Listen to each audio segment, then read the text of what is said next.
Will the rookies struggle? Will there be a surprise retirement? And how will Kyle Busch do in his first season with Richard Childress Racing? It's time for my 5 bold predictions going into the 2023 NASCAR season.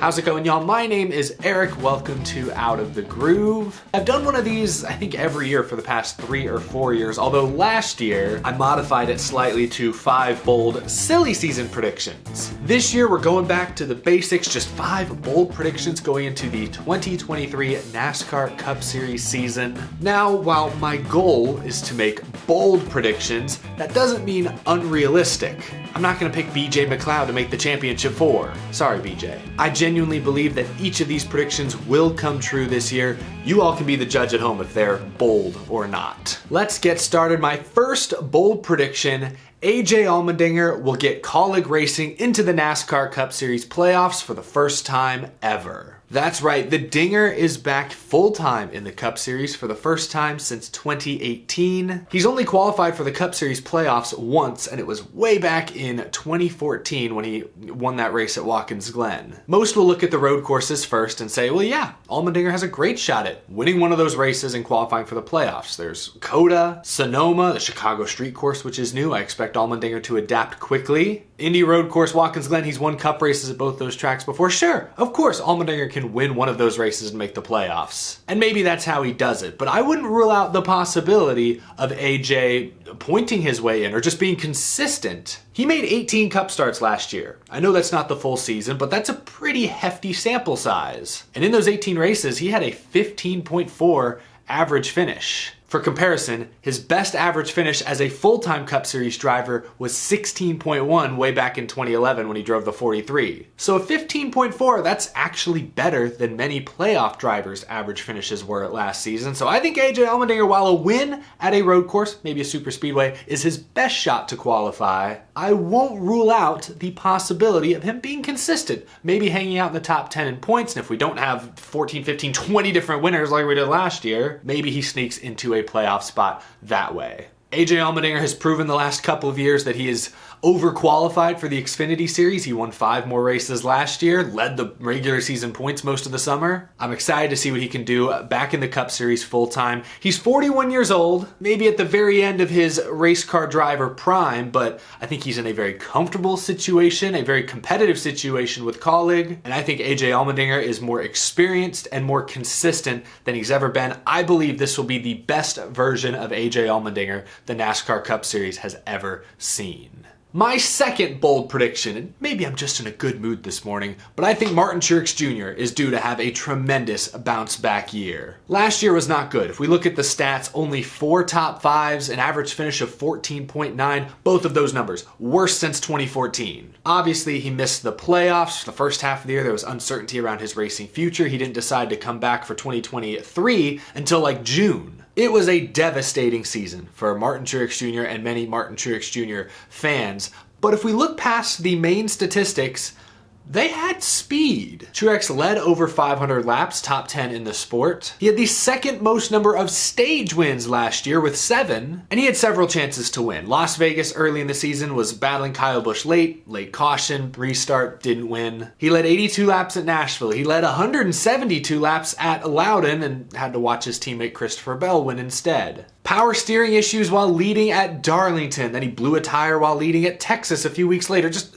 the final straws in what was a just troubling season where nothing seemed to go right. I hate to blame bad luck for everything. I think race car drivers and teams are really quick to just say, oh, bad luck, we'll get past it. Truex made some mistakes last year, no doubt about it. The team made some mistakes. But it also felt like the universe was against them. Felt like anything that could go wrong did go wrong, many things out of their control. So I'm expecting a bounce back year. I think Truex wins a couple of races. He makes the playoffs. This could be his final season. He has not ruled out retirement after this year. He said recently he won't probably have a decision until like September. But I believe Martin Truex Jr., the veteran that he is, he understands that if you're going to compete in the NASCAR Cup Series, you have to be all in. You have to be committed. Monday through Friday, obviously Saturday and Sunday, you have to put in the work. or else it's just not worth it. Here's a quote from Truex earlier this offseason that tells me he is locked in for 2023. The reason I came back for 2023 is because I knew we could win any single weekend. And I'm like, I can't stop yet, we're too good. I don't mean that in an arrogant way, but I just feel like any weekend we could just show up and win still, and I'd hate to not take advantage of that.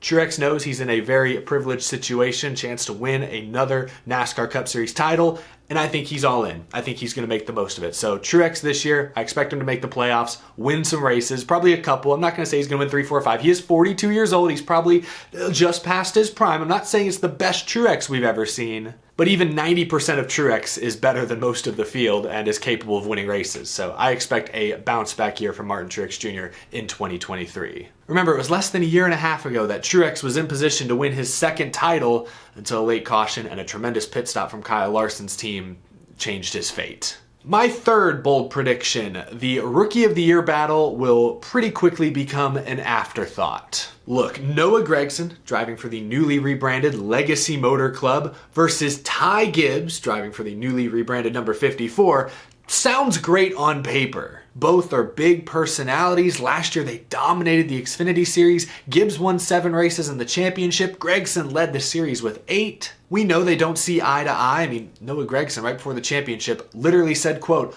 "I don't like Ty Gibbs." So on paper, this sounds like a tremendous Rookie of the Year fight. And maybe it will be, as in maybe they will be close together in points. I just suspect they'll be battling for 20th in points as opposed to 10th or 5th or 12th. There are still very real questions about both drivers' maturity, both emotionally and mentally. Are they mature enough to succeed in the Cup Series? And personally, as much as I like both of them, I don't believe they are, at least not yet. And I know last year both drivers were primarily in a substitution role, but Gragson made 18 starts in Cup last year and only finished in the top 10 once. Ty Gibbs made 15 starts and similarly only one top 10. I'll cut them some slack because both drivers were primarily focused on contending for the Xfinity Series championship, so I do expect their results to be better this year, but I don't expect either to set the world on fire. In the case of Ty Gibbs, I'm predicting 8 to 10 top 10s, maybe a handful of top 5s, and I think he misses the playoffs by a spot or 2. That's basically what Austin Cindric did this past year as a rookie in a Penske car,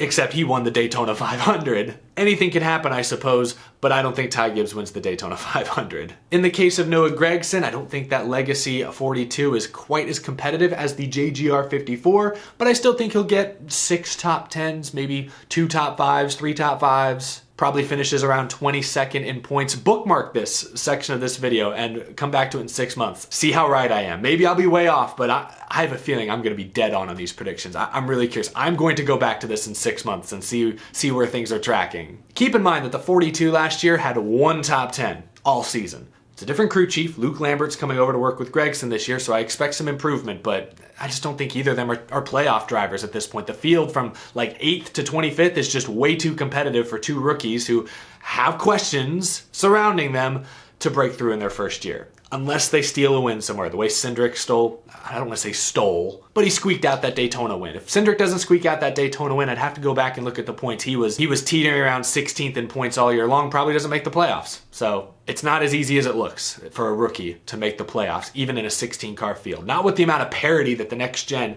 has proven to have. My 4th bold prediction, Christopher Bell will emerge as Joe Gibbs Racing's best driver this season. If you just look at the stats, Christopher Bell was the team's best driver last season. Led the team in wins with 3. He had the most top 5s, top 10s. I think he led like the 3rd most number of laps. But he was the only Joe Gibbs Racing Toyota in the championship 4. I expect Bell to back that season up this year. 2022 was not a fluke. I know Christopher Bell looks young, really young, but he's 28 years old. He is about to enter the prime of his racing career. You look at the rest of Joe Gibbs Racing, Denny Hamlin, Martin Truex are both 42, and while I think Truex will have a better season this year than last year, I still think he's slightly on the decline. He's no longer at his peak. And Ty Gibbs, I just talked about him, he's a rookie. He'll get there one day, but he's not there yet. Also keep in mind that Christopher Bell has Adam Stevens as his crew chief, who's won 2 Cup Series championships. I think he's one of the better crew chiefs. He's certainly one of the, if not the most accomplished crew chiefs currently in the Cup Series. And what I really love about Christopher Bell is that he doesn't have any weaknesses. Growing up a Matt Kenseth fan, I dreaded the road course races because Kenseth just wasn't good there. He never figured out the right-hand turns. I don't know what it was. The bus stop at Watkins Glen was his Achilles heel. He struggled at some of the shorter flat tracks like Martinsville and Loudon early in his career. But Christopher Bell, he's fine at the intermediates, everybody is. But at the road courses, I mean, he's won twice at road courses already in his career. He won at a short track, Martinsville, in the clutch this last fall. And he's great at Loudon. He's won like every Xfinity race ever there. Won the Cup race last summer. We know he's a dirt racer, so Bristol Dirt does not give me any concerns. I guess if Bell has any weakness, it's super speedways, but I guess if your name's not Denny Hamlin or Austin Hill or Justin Haley, most of the field would consider super speedways their weaknesses. So I'm not going to hold out over Bell. He's just a great, well-rounded driver who's about to enter his prime. Watch out. We could be in for the Christopher Bell show for many years to come. And I think it starts officially in 2023. 1 year, kind of a one-off. Could be a fluke.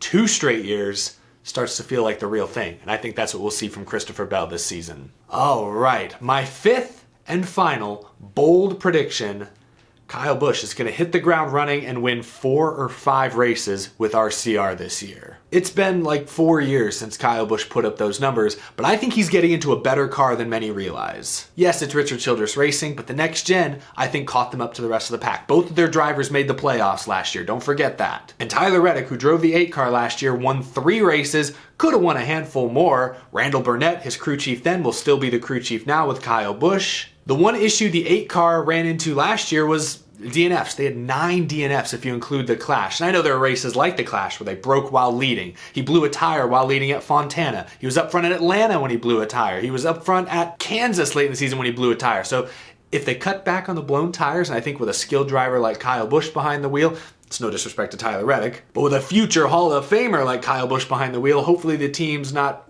pushing the air pressures quite so aggressively. Hopefully they figure those demons out. If they start to finish more of those races, I'm convinced Kyle Busch can bring him to victory lane 4 or 5 times easy. And we all know Kyle Busch is great when he's motivated. In 2007, he got let go by Hendrick Motorsports, lost his dream opportunity, managed to get a great second chance with Joe Gibbs Racing, and that very first year went out and won 8 races, double what he'd done his entire Hendrick career. Then in 2015, of course, gets injured in that crash in the Xfinity Series opener, has to miss the first 11 Cup races, comes back and goes on an absolute tear over the summer, wins 5 races the rest of the year, and wins the championship. Kyle Busch is moody, he's a little emotional. When he gets down, he makes some bad decisions sometimes. But when he's hungry, when he's enthusiastic, when he's motivated to prove the world wrong, Kyle Busch can do some fantastic things behind the wheel of a NASCAR stock car. So I'm convinced Kyle Busch will be a legit contender. I think he's gonna have his best season since 2019. I'm not ready to pick him as my championship favorite just yet, but I think anything short of a round of 8 appearance would be a disappointment this year. Honestly, anything short of a championship 4 appearance. Busch will probably feel like he left something on the table. I don't know, maybe they'll fire off bad this year. They'll really have to get a grip. You know, all the manufacturers changed the front nose, so maybe aerodynamically the Chevys will be at a disadvantage at first. Maybe they'll be at an advantage at first. You just never know, so who knows how the season will begin, but I'm convinced Kyle Busch, Randall Burnett, that 8 team will be a force in 2023. So there you have it. Do you agree or disagree with any of my bold predictions? Do you think Kyle Busch is going to flop this year? Do you think Christopher Bell last season was a fluke? Am I too overconfident in AJ Allmendinger's abilities? Do you think Ty Gibbs or Noah Gragson will make the playoffs? Is Truex's decline going to continue? Share your comments down in the comment section below. Thank you so much for watching. If you enjoyed this video, please leave it a like. It helps the channel out a ton. And if you're new and you love NASCAR, hit that subscribe button down below. As always, an extra special thank you to my Patreon supporters for going above and beyond to support the show, support the channel, and keep things growing. I greatly appreciate all of you. More news likely coming this week, so I will see you again very, very soon. Thanks again for tuning in. Take it easy, y'all.